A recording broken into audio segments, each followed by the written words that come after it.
Il y a une sorte de révolution silencieuse qui se passe en ce moment, juste sous nos yeux, dans les outils qu'on utilise tous les jours au bureau.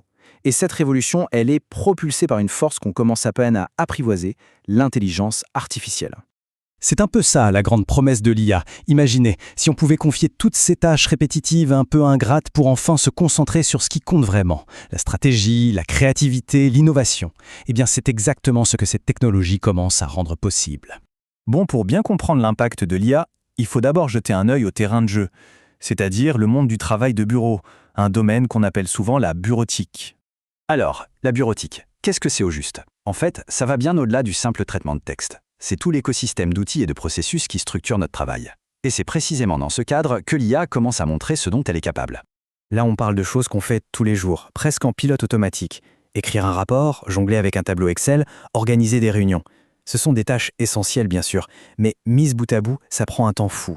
Et il faut bien l'avouer, ce n'est pas toujours la partie la plus passionnante du job. Et c'est là que ça devient fascinant. C'est la manière dont l'IA vient s'intégrer, presque sans faire de bruit, dans cet univers. Elle agit un peu comme un super assistant qui nous épaule dans toutes ces petites choses du quotidien.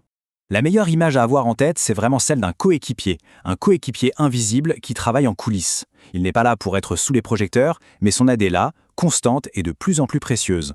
La différence dans la pratique, elle est juste énorme. On passe d'un travail manuel, parfois vraiment laborieux, à des processus beaucoup plus fluides, presque instantanés. Le gain de temps, et même d'énergie mentale, est considérable. Le point clé ici, c'est que l'IA est particulièrement douée pour les tâches qui finissent par nous lasser. Elle s'occupe de la répétition, de la correction, de la traduction, tout ça pour nous libérer l'esprit pour des choses où notre valeur ajoutée est bien plus grande. Forcément, cette transformation amène une question cruciale. Quel est l'impact sur les métiers ? On va voir comment tout ça est en train de redéfinir certains rôles en les rendant plus stratégiques, notamment dans les métiers de l'assistanat. C'est la question qui est sur toutes les lèvres. Et c'est tout à fait normal de se la poser face à une technologie aussi puissante. La question de l'avenir de l'emploi est centrale. La réponse, en tout cas selon la source qui a inspiré cette analyse, est un non catégorique. L'IA n'est pas un remplaçant, c'est un allié, un nouvel outil ultra puissant qui vient augmenter nos capacités, pas les annuler. Donc, au lieu de faire toutes ces tâches à la main, l'assistant devient une sorte de chef d'orchestre.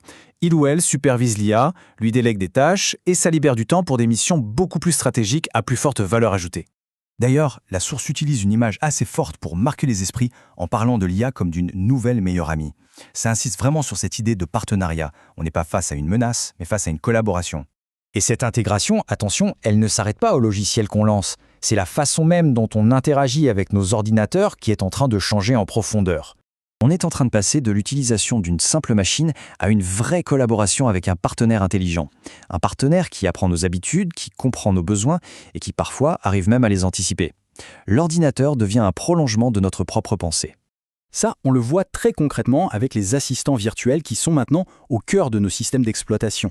Une simple petite phrase à Copilot ou à Siri peut lancer une action qui avant demandait plusieurs clics, plusieurs recherches. C'est un gain de fluidité énorme.